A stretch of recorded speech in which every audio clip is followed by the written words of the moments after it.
는 항산교회 헌당식에 들렸다가 경기도 남사교회 또 거기서 예배 드리고 말씀 드리고 또 어제는 서산교회 헌당식에 다녀왔는데 참 어제 서산 헌당식에 갔는데 한 18분이 온 성도가 18분인데 하나가 되어서 그렇게 예배당을 아담하게 잘 치서서 어제 헌당식을 하는 그런 모습을 보고 왔습니다. 저는 오늘 그 말씀을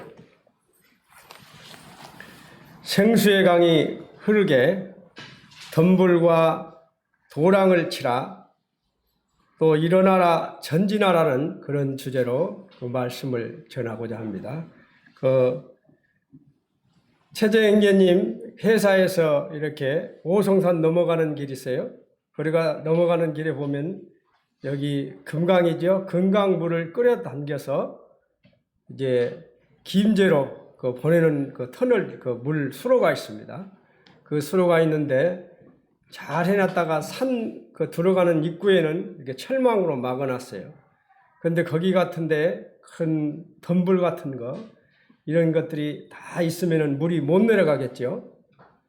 또 우리 박영수 모치님, 박영희 모치님 집에 가는데 보면 도랑 있지요, 수로.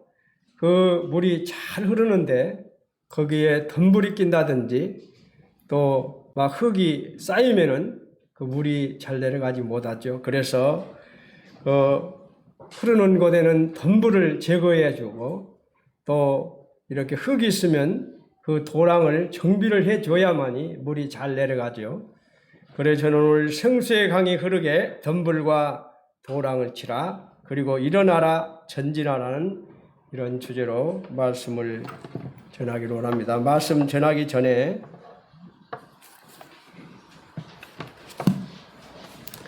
고린도 전서 15장 57절 58절을 다 같이 읽겠습니다. 신약 284쪽입니다.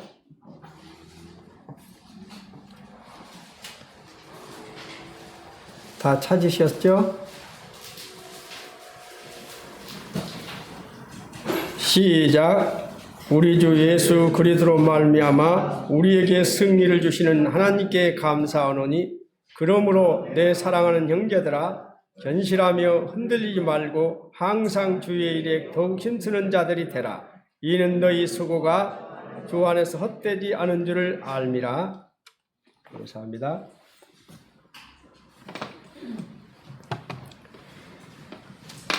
참 우리는 하나님을 믿고 하나님의 뜻대로 살기를 위해서 노력하면서 살지요. 그 노력하지만 잘 되던가요, 그게? 하지만 하나님의 뜻을 이루려고 온갖 노력을 다하다가 결국은 실패하고 말지요. 왜 그럴까요? 인간의 힘으로는 하나님의 뜻대로 살 수 없기 때문입니다. 우리 인간의 힘으로 하나님의 뜻대로 살 수 있을 것 같습니까? 우리 성령님께서 인도해 줘야만이 우리가 살아갈 수 있는 것이죠. 인간의 힘으로는 하나님의 뜻대로 살 수가 없습니다.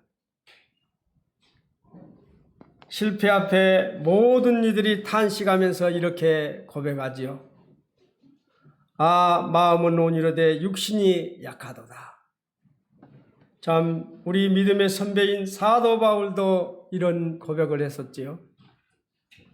내가 한 법을 깨달았노니 곧 선을 행하기 원하는 나에게 악이 함께 있는 것이로다. 내 속으로는 하나님의 법을 즐거워하되 내 지체 속에서 한 다른 법이 내 마음의 법과 싸워 내 지체 속에 있는 제 법으로 나를 사로잡는 것을 보는도다. 오라 나는 곤고한 사람이로다. 이 사망의 몸에서 누가 나를 건져내랴. 참 인간의 힘으로는 하나님의 뜻대로 살 수가 없지요. 육은 하나님의 뜻을 받들 만한 힘이 없기 때문이지요. 육은 하나님의 뜻을 받들 만한 힘이 없습니다. 우리는 그리스도를 통해서 율법에서 해방되었습니다. 그리고 우리는 이제 율법에 매이지 않고 살아가도록 되어졌죠. 그런 신분이죠. 그런데 그럼에도 왜 늘 우리를 죄가 괴롭히는가 할까요? 늘 죄가 우리를 괴롭힙니다. 그리하여 나 자신의 모순됨을 발견하게 되지요. 그래서 사도 바울 같은 이런 고백이 우리에게 있지요.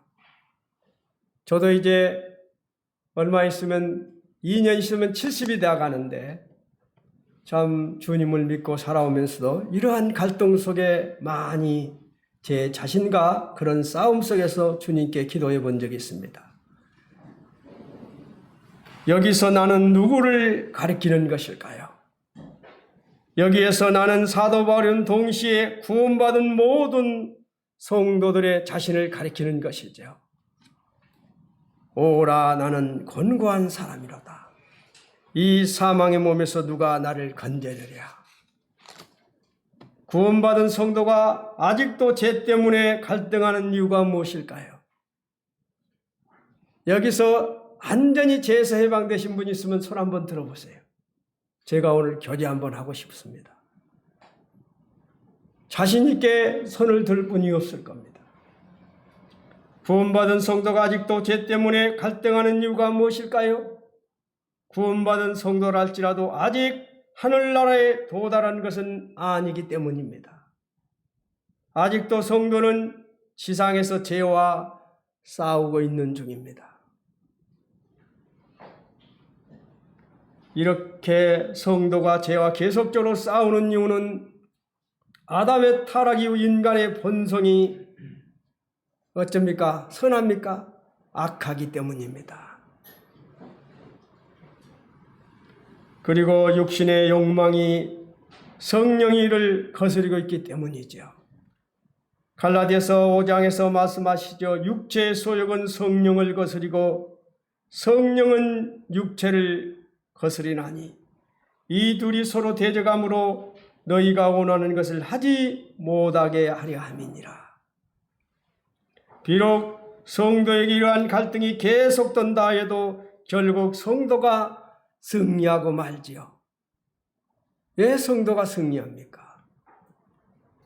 그 이유는 예수 그리스도께서 십자가에서 승리하셨기 때문에 승리하고 마는 것이죠. 골로새서 2장 14절 15절에서 보면 우리를 거스리고 불리하게 하는 법조문으로 쓴 증서를 지으시고 제하여 버리사 십자가에 못 박이시고 통치자들과 권세들을 무력하여 드러내어 구경거리로 삼으시고 십자가로 그들을 이기셨느니라고 말씀을 하고 있습니다.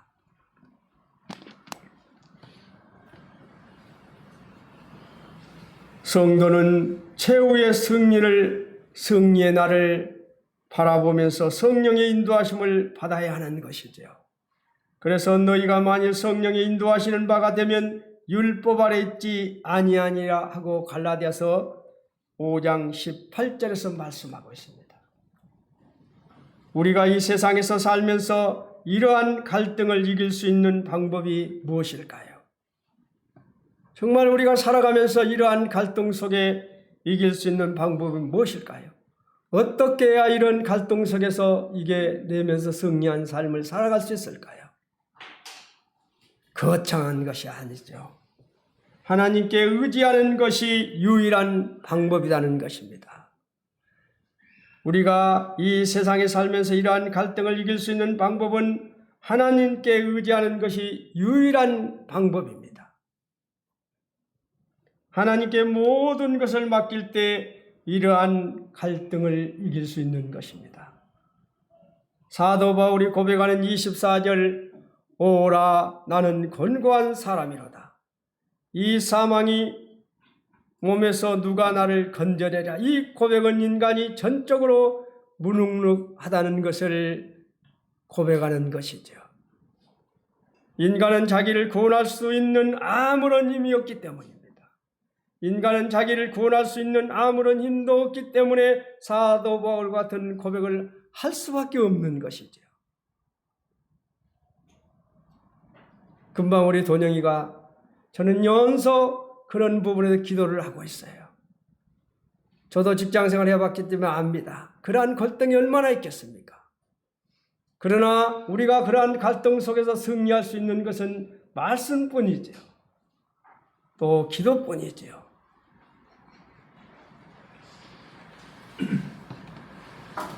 우리 주 예수 그리스도로 말미암아 하나님께 감사리로다. 그런즉 내 자신이 마음으로는 하나님의 법을, 육신으로는 제 법을 섬기노라.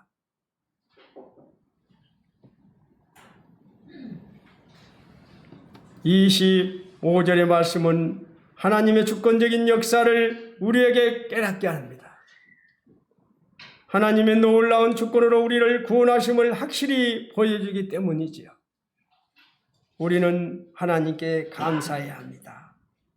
제가 금방 고린도전서 15장 57절을 같이 읽었습니다. 우리 주 예수 그리스도로 말미암아 우리에게 승리를 주시는 하나님께 감사하노니. 승리를 주시는 하나님께 감사하노니, 옛날 성경책에는 이김을 주시는 하나님께 감사하노니 하고 말하고 있어요.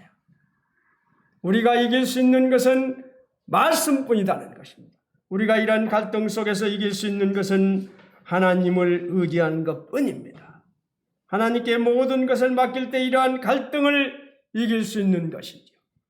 우리 믿음의 선배인 사도 바울도 이런 고백을 했다는 거예요. 율법은 모세로 말미암아 주어졌습니다. 은혜와 진리는 예수 그리스도로 말미암아 왔습니다. 신앙적인 삶이란 내 마음대로 믿고 살아가는 것이 아니라 하나님의 뜻을 따라 믿고 성령의 도우심을 받아 그 뜻을 이루면서 살아가는 것이죠. 다시 한번 반복합니다. 신앙적인 삶이란 내 마음대로 믿고 살아가는 것이 아니라 하나님의 뜻을 따라 성령님의 도우심을 받아 그 뜻을 이루면서 살아갑니다. 우리 마음속에 보면은 아도니아가 살아있어요. 그리고 우리 마음속에는 요압이 살아있습니다. 우리 마음속에는 시므이가 살아있죠. 우리가 잘 아는 아도니아가 열왕기상 2장에 보면 어떻게 합니까? 아도니아는 왕자입니다. 다윗의 왕자였어요. 교만했지요. 자기 아니면 왕할 사람이 없다고 생각한 사람이 아도니아예요. 그리고 요압은 어떤 사람입니까? 정말 다윗에게서는 없어서는 안 될 장군이었습니다. 그러나 요압은 어떻게 했어요? 자기 마음에 들면 하고 마음에 들지 않으면 안 한 사람입니다. 그건 하나님 사람이 아니죠. 요압은 다윗이 하지 말라 그러는 것을 2번이나 하겠어요. 그렇지요. 하나님 말씀에 순종하지 않고 자기 생각대로 하는 것이 요압이지요. 그리고 시므이는 기회주의자였죠. 우리 마음속에 아도니아, 요아, 시므이가 있다면 생명수로 흘러내보내야 합니다. 내 마음속에 아도니아가 있는지 요압이 있는지 시므이가 있는지를 우리 한번 생각해 보자는 거예요. 신앙적인 삶이란 내 마음대로 믿고 살아가는 것이 아니라 하나님의 뜻을 따라 믿고 성령님의 도심을 받아 그 뜻을 이루면서 살아가는 것입니다. 성도는 죄에 빠집니까? 안 빠집니까? 성도라도 부주의하면 죄에 빠집니다. 그러나 참된 성도는 죄 생활을 계속하지 않습니다. 참된 성도는 죄에 빠질 수 있지만 그 죄에서 바로 회개하고 빠져나가는 것이 계속되지 못합니다. 어떤 죄를 지었는데도 계속 그것이 오래간다면, 그것을 오래가고 회개하지 않는다면 그거는 자기 구원을 다시 한번 주님 앞에 생각해 보아야 하는 것입니다. 성도라면 부지하면 죄에 빠질 수는 있습니다. 그러나 참된 성도는 죄 생활을 계속할 수 없다는 것입니다. 그런즉 우리가 무슨 말하리요? 은혜를 더하게 하려고 죄를 거하겠느뇨? 그럴 수는 없느니라. 죄에 대하여 죽은 우리가 어찌 그 가운데 더 살리요? 성도가 번제한다고 구원을 얻습니까? 성도가 번제한다고 구원을 잃지는 않습니다. 왜냐하면 주 예수님께서 모든 죄를 다 사하시고 기억하지 않으셨기 때문입니다. 골로새서 2장 13절에 우리에게 모든 죄를 사하시고, 히브리서 10장 17절에 저희 죄와 저희 불법을 내가 다시 기억치 아니하리라. 우리는 성도가 번제한다고 해도 구원을 잃지는 않습니다. 그러나 번제시는 하나님의 마음을 아프게 한다는 겁니다. 구원은 잃지 않지만 번제시는 하나님의 마음을 아프게 한다는 거예요. 그래서 부자지간의 정다운 관계가 써먹여지는 것입니다. 어떤 우리가 범죄하고 정말 아버지 하나님께 어떤 일을 잘못했을 때 기도할 때 기도가 되던가요? 저는 못하겠더라고요. 제가 어떻게 정말 하나님 앞에 부끄러운 그런 했을 때 주님 앞에 기도하려면 기도가 술술 나오지가 않아요. 바로 부자지간의 정다운 관계가 써먹여지는 것입니다. 우리가 우리 자신의 죄를 자백할 때까지 이러한 것들이 계속된다는 거예요. 그래서 우리는 어떤 일이 잘못될 때 바로 자백하는 것입니다. 자백하지 않으면 부자지간의 아버지 하나님과 나의 관계가 오래오래 써먹써먹하게 됩니다. 그때 사탄은 틈을 탑니다. 그때를 노립니다. 사탄은. 우리가 진실한 마음으로 자백하면 우리의 마음의 평화가 회복되고 아버지와 긴밀한 교제가 회복되는 것이지요. 요한 1서 1장 9절에 말합니다. 만일 우리가 우리 죄를 자백하면 저희 미쁘시고 의로우사 우리 죄를 사하시며 모든 불의에서 우리를 깨끗게 하실 것이요. 그래서 믿는 성도도 번제할 수 있다는 것입니다. 그러나 번제하면 바로 자백해야 한다는 것입니다. 그래야만이 아버지 하나님과 회복된다는 것입니다. 우리의 마음의 평화가 회복됩니다. 그리고 아버지 하나님과의 교제가 회복되는 것이지요. 그리스도의 복음을 통해 얻은 구원이 안전하고 영원하다는 것을 성경적인 근거를 통해서 보고자 합니다. 우리 성도님들 그럴 거예요. 내가 이게 정말 구원받은 거 맞아? 내가 구원받았는데 내가 이래?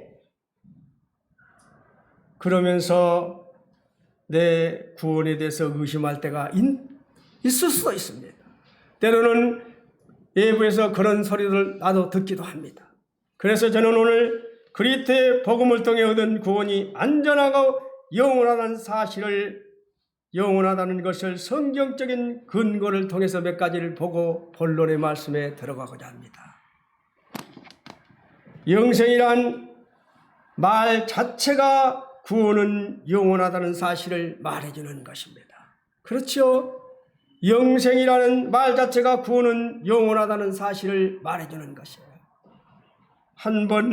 만일 한 번 얻은 구원을 잃을 수도 있다면 그것은 영생이 아니지요. 그래서 요한복음 6장 47절에 믿는 자는 영생을 가졌으니 말하고 있습니다.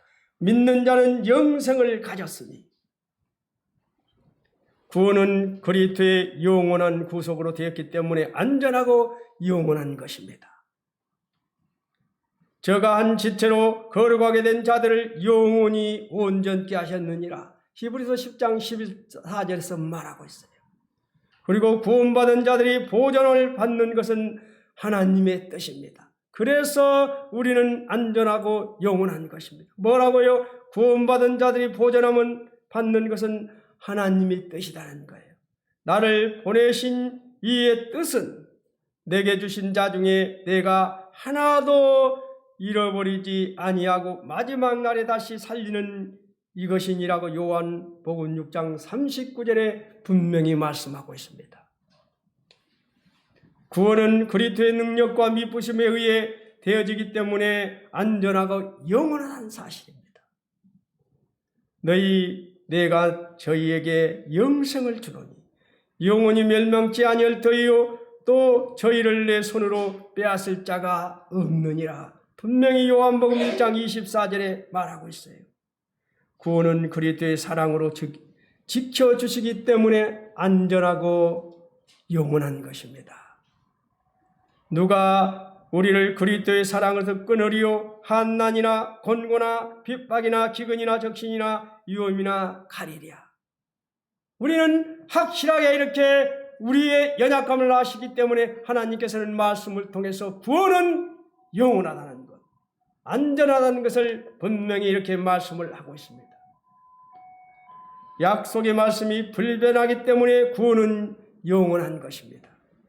하나님의 약속은 기업으로 받은 자들에게 그 뜻이 변치 아니함을 충분히 나타내시려고 그 일에 명세로 보증하셨나니 이제 구원은 영원하다는 것, 안전하다는 것을 말씀을 드렸습니다. 아무도 침범 하나가 해할 수 없는 하나님 안에 우리의 생명이 갇혀 있기 때문에 우리가 받은 구원은 영원하고 안전한 것입니다. 너희 생명이 그리스도와 함께 하나님 안에 감추어졌느니라.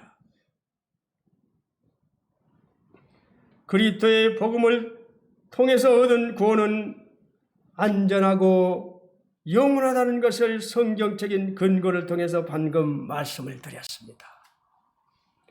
우리가 어떤 사람입니까? 우리가 이런 신분을 가진 사람이에요. 한번 주님께 인정받은 우리는, 구원받은 우리는 영원히 안전하게 이 말씀으로 장치를 해놨다는 거예요. 얼마나 감사합니까? 이러한 신분을 가졌다면 우리가 어떻게 살아야 하는 것입니까? 저는 오늘 이 말씀을 드리고자 하는 것입니다. 성도라는 신분은 정말 놀라운 신분입니다. 그렇지요. 인간의 선행이나 업적으로 얻을 수 없는 신분이 바로 성도입니다. 우리가 어떤 선행이나 업적으로 얻을 수가 있습니까? 할 수가 없죠. 불교에서는 선행을 또 그렇게 하지만 우리는 그것이 없습니다. 성도는 죄로부터 구별된 자들입니다. 성도는 사망으로부터 구별된 자들입니다. 성도란 거룩하신 하나님께 접근할 자격이 있는 사람이지요. 천지주제이신 하나님의 부르심을 입었습니다. 너희를 불러 그의 아들 예수 그리스도 우리 주와 더불어 교제하게 하시는 하나님은 미쁘시도다. 영원한 제사함을 우리는 받았다는 거예요. 율법에서 해방됐다는 것입니다. 하나님을 섬기며 예배드릴 수 있는 제사장이 되었다는 것입니다. 영원한 하늘나라의 시민권을 획득하게 되었습니다. 우리의 시민권은 하늘에 있는지라 거기로부터 구원하는 자 곧 예수 그리스도를 기다리노니 또 하나님께서 가장 존귀히 여기시는 교회의 지체가 되었다는 것입니다. 하나님께서 가장 존귀히 여기시는 교회의 지체로 지금 이 자리에 오늘 모여서 예배 드렸습니다. 우리는 이러한 신분입니다. 이러한 신분을 가진 자들이 어떻게 살아야 하는 것입니까? 이런 신분을 가진 자는 생수가 잘 흐르도록 해야 하는 것이지요. 에스겔서 47장을 한번 보고자 합니다.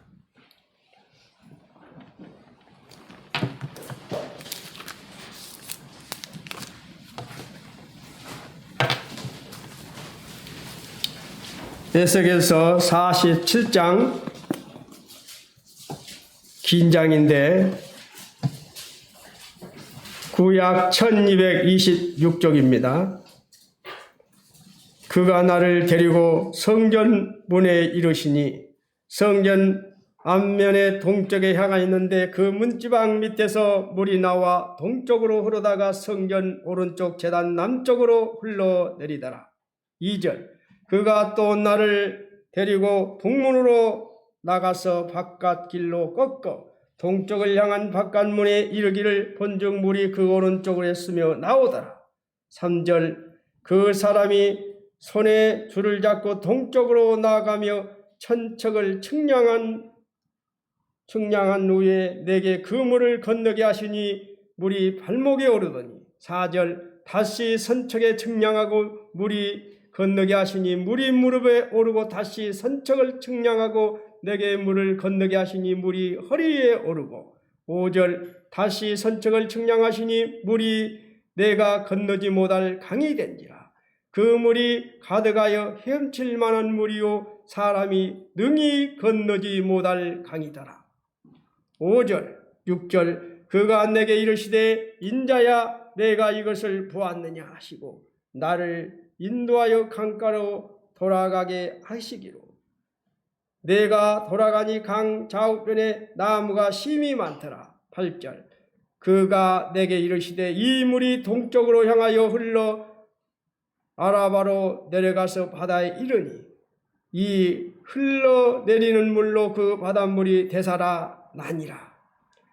9절 이 강물이 흐르는 곳마다 번성하는 모든 강물이 살고 또 고기가 심이 많으니 이 물이 흘러 함으로 바닷물이 되살아 나겠고 이 강이 이르러 각처의 모든 것이 살 것이며 10절 또 이 강가에 어부가 설 것이며 엔겐디에서부터 에네글라임까지 금을 치는 곳이 될 것이라. 이 고기가 각기 종류를 따라 큰 바다와 고기같이 심히 마르느니와 11절 그 짐벌과 갯벌은 되살아나지 못하고 소금 땅이 될 것이며 12절 강 좌우 가에는 각종 먹을 가실나무가 자라서 그 잎이 시들지 아니하며 열매가 끊기지 아니하고 날마다 새 열매를 맺으리니 그 물이 송소를 통하여 나옴이라. 그 열매는 먹을 만한 그 잎사귀는 약재 재료가 되리니. 에스겔서 47장 1절부터 12절까지를 제가 방금 읽어드렸습니다. 하나님께서는 에스겔을 성전 앞으로 데리고 가 환상으로 보여지는 장면입니다. 이게 지금 하나님께서 에스겔을 데리고 가서 환상으로 보여지는 장면이에요. 성전 문지방 밑에서 물이 나와 동남으로 흐르다가 2절에 보면 북문 바깥문 우편에서 물이 스며 나왔다고 말하고 있어요. 구약의 그림자인데 구약은 그림자이지요. 신약적인 의미에서 이 물은 예수님의 옆구리에서 흐르는 생명의 복음을 뜻하기도 합니다. 요한복음 19장 34절에 보면 그중 한 군병이 창으로 옆구리를 찌르니 곧 피와 물이 나오더라. 결국 이 물줄기는 점점 큰 강이 되어 흘러가는데 3절에 뭐라고 합니까? 물이 발목에 오르더니 4절에서는 물이 무릎에 오르더니 허리에 오르고 5절에서는 물이 헤엄칠 물이 되더니 능히 건너지 못할 강이 되었다고 말하고 있습니다. 주의 영이 에스겔을 이 강가로 인도해 가고 있어요. 또 7절에는 강 좌우편에 나무가 심이 많았고 8절에는 이 물이 바다에 이르니 바닷물이 소성함을 얻었다고 말하고 있습니다. 9절에는 이 강물이 이르는 곳마다 모든 생물이 살고 고기가 심히 많아졌다고 합니다. 10절에는 강가에는 어부들이 몰려들었으며 금을 치는 곳이 되었고 고기가 심히 많이 잡혔다고 말하고 있어요. 12절에는 강 좌우에는 각종 먹을 실과 나무가 자라서 풍성한 실과를 먹고 달마다 새 실과를 맺고 입은 시들지 않으며 그 잎사귀 약재로가 되었다는 것입니다. 왜요? 이 생수가 흘러가니 이렇게 되었다는 거예요.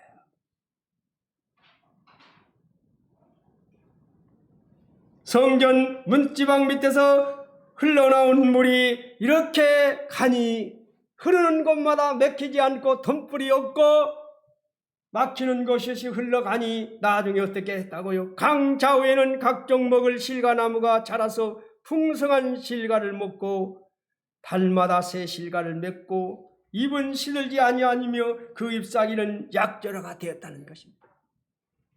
이 생명의 물이 간 곳마다 다 풍성하게 되었고 고기도 엄청나게 잡혔고 많은 어부들이 몰렸다는 것이죠.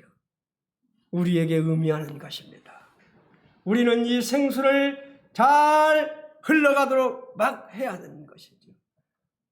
흘러가는 물에 덤불이 있어서 막힌다면 그 덤불을 걷어내야 하고 고랑에 흙이 차서 많이 찌꺼기가 있다면 걷어내야 할 의무가 있는 성도이죠. 우리는 그 생수의 강이 잘 흘러가게 만들어야 합니다.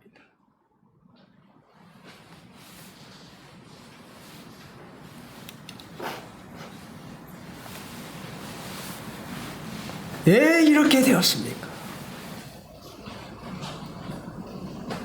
이 강물이 성전 문지방 밑에서 풍성하게 흘러나오기 때문입니다. 성전 문지방 밑에서 나오는 이 물은 사람들에게 생명과 기쁨, 건강과 풍요를 가져다 주는 것이죠. 성전 문지방 밑에서 그렇다면 이 성전은 누구입니까? 요한계시록 21장 22절에 보면 성 안의 성전에 내가 보지 못하였으니 이는 주 하나님 곧 전능하신 여호와 및 어린 양 그 성전이십니다. 바로 예수 그리스도를 말하는 것이죠. 1절에 성전 문지방 밑에서 물이 흘러나와 문지방은 사람들에게 수없이 밟히는 것입니다. 그렇죠? 우리 집 문지방에 보면 수없이 발로 차고 가고 밟고 문지방은 수없이 수많은 사람이 짓밟는 것이 바로 문지방이라는 것. 우리 주님이 우리를 위해서 문지방같이 밟히고 찍히고 옆구리에 창을 찍히고 그랬죠.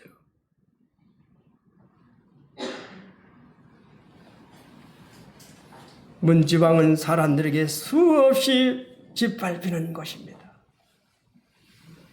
물은 세상으로도 퍼져가며 생명을 살리는 복음을 의미하는 것이죠.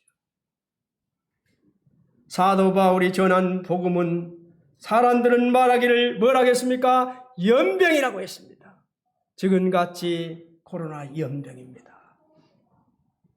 우리가 보니 이 사람은 연병이라 천하에 퍼진 유대인은 다 소욕해 하는 자요. 과연 여기 있는 분들이 얼마나 주변 군산 성도들에게 연병이란 소리를 들어본 적이 있습니까?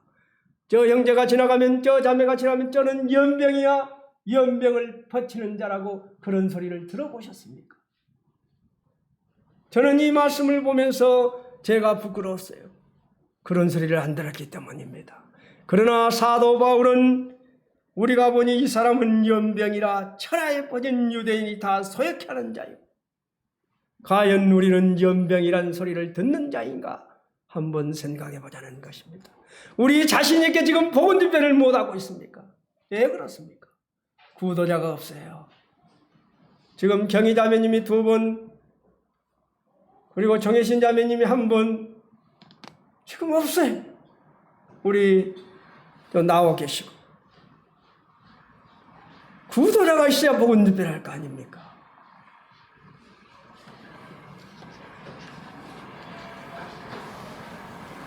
바로 우리는 연병이란 연병을 퍼치는 자라는 소리를 들을 수 있는 우리가 되었으면 하는 것입니다. 8절에 보면 이 흘러내리는 물로 그 바닷물이 소성함을 얻은지라. 바다는 세상입니다. 죄로 죽었던 세상이 복음으로 인해 소생함을 얻었다는 것입니다. 우리가 전하는 예수님의 피의 복음은 생명을 살리고 기쁨과 풍요를 제공하는 것이죠. 우리는 이 생명수가 이 군산에 흐르도록 곳곳에 골목골마다 흐르도록 우리는 해야 할 의무가 있는 것이지요. 9절에 보면 이 강물이 흐르는 곳마다 번성하는 모든 생물이 살고 10절에 보면 이 강가에 어부들이 많아지고 얼마나 고기가 많이 있으면 어부들이 많이 생겼겠습니까? 고기가 없으면 어부들이 안 생기지요. 이 생명수가 흐르는 곳에 많은 고기들이 생물이 살고 생물이 사니 그 생물을 고기를 잡기 위해서 많은 어부들이 생겼다는 것입니다. 이 많은 복음과 사랑이 풍성한 교회는 전도하는 일꾼, 헌신한 일꾼들이 많아진다는 의미를 가질 수도 있는 것이죠. 11절에 보면 그 짐벌과 갯벌은 소송되지 못하고 소금 땅이 될 것입니다.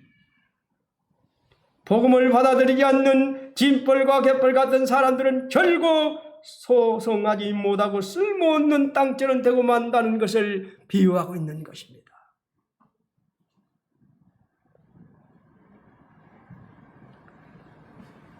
그 짐벌과 갯벌은 소생되지 못하고 소금 땅이 될 것이며 복음을 듣고도 복음을 깨닫지 못한 자는 결과적으로 나중에 소금 땅이 된다고 말하고 있어요. 그리고 12절에는 강 좌우에는 각종 먹을 실과 나무가 자라 풍성해지고 잎사귀는 약재로가 되리라.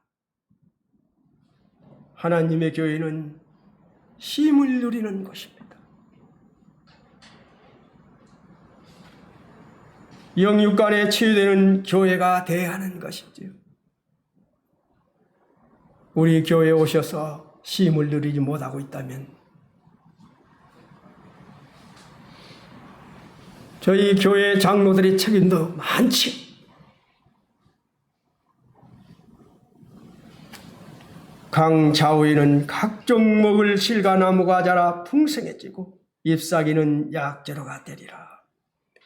하나님의 교회, 우리 교회가 쉼을 누리는 교회가 되기를 바랍니다. 이 생수가 흘러서 이러한 교회가 되도록 우리가 서로 노력하기를 바랍니다. 교회에 죄가 들어오면 사랑이 식어집니다. 서로 비방하게 됩니다. 판단합니다. 생명의 물이 흐르지 않습니다. 그렇죠? 생명의 물이 막혀버리면 교회는 죄가 들어오고 사랑이 식어버리고 비방이 용서가 없게 되고 그렇죠. 그래서 우리는 이 생수물이 잘 흐르도록 덤불을 채야 하고 옆에 흙이 찼다면 그때 즉시 삽으로 떠내야 하고 도랑을. 그래서 우리는 생수물이 잘 흐르도록 덤불을 제거하고 도랑을 잘 정비를 해야 하는 것이죠. 성전 문지방에서 흘러나오는 생수의 복음은 바로 생수는 죄에 노예된 자에게는 자유를 준다는 사실입니다. 성전 문지방에 흘러나오는 생수는 영적 눈먼 자에게 빛을 준다는 사실입니다. 성전 문지방에서 흘러나오는 생수는 병든 자에게 치유를 준다는 사실입니다. 성전 문지방에서 흘러나오는 생수는 우리에게 간건하게 합니다. 성도답게 살게 한다는 것입니다. 그래서 우리는 그 생수가 맡기지 않고 성전 문지방에 흘러나오는 생수가 연속 흘러나갈 수 있도록 우리는 덤불을 제거하고 그때마다 고랑을 정비해야 합니다.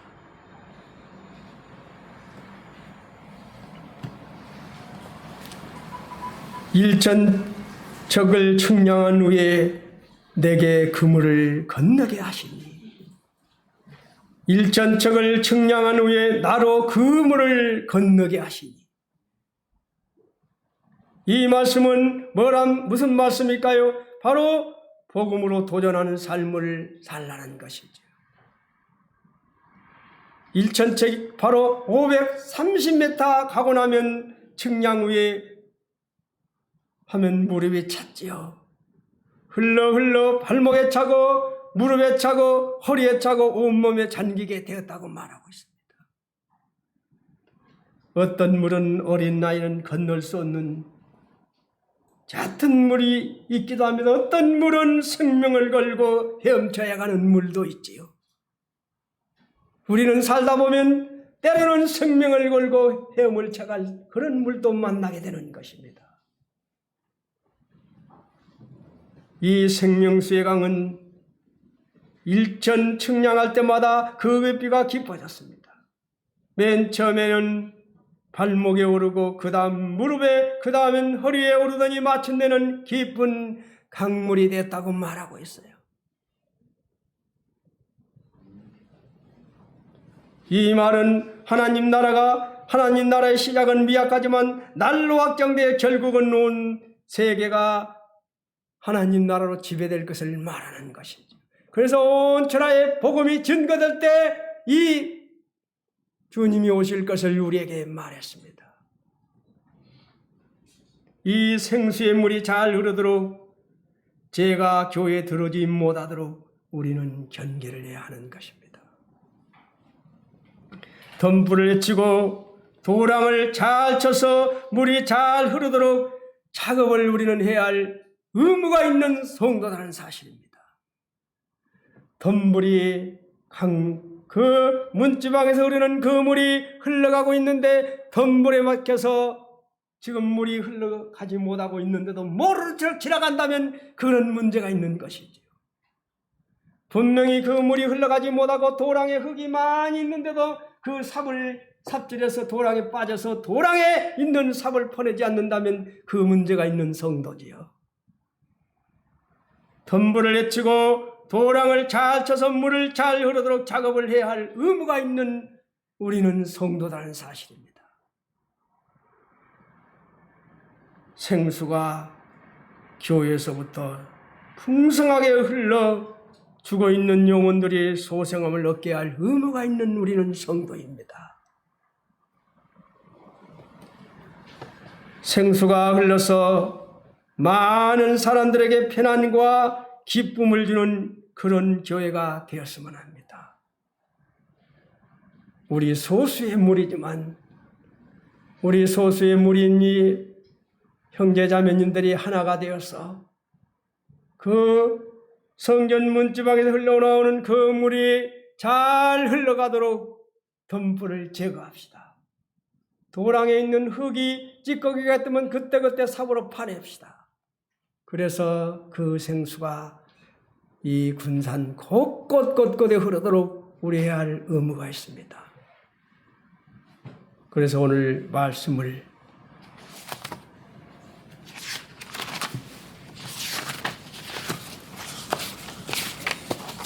생수의 강이 흐르게 덤불과 도랑을 치라. 일어나라 전진하라는 주제로 말씀을 드렸습니다. 이상으로 말씀을 마치겠습니다.